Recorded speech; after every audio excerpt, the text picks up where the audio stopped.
तरस से बड़ी पुरान लगल, लेकिन ये गीत का लहर आज भी बनल। कौन गीत हो master?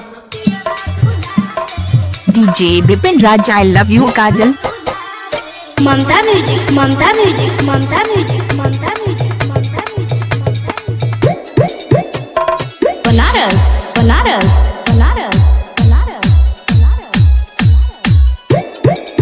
Vipin Raj Kajal Kajal.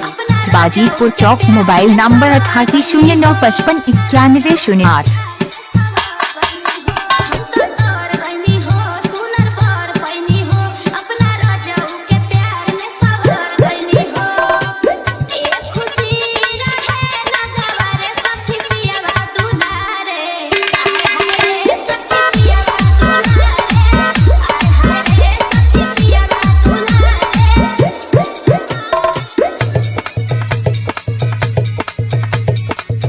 DJ Vipin Raj I love you Kajal.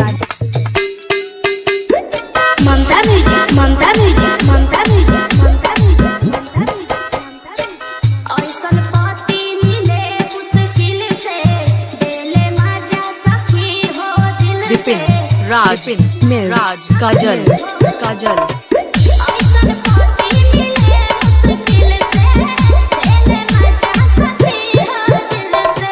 सेजी पसीरी noun तोरे सेवारे सखिया दुलारे।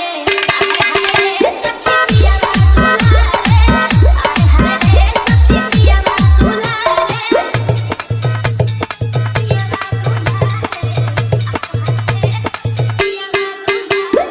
Mamta music, Mamta music, Mamta music, Mamta music,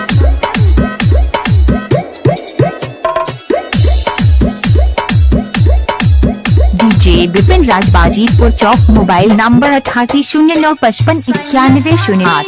प्यार बरसावे, कक्कर पर उजान लुटावे।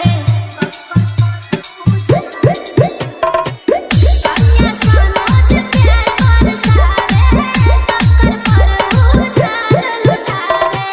जहान विपिन राज काजल काजल। Mamta music, Mamta music, Mamta music. Banaras, Banaras, Banaras, Banaras, Banaras, Banaras.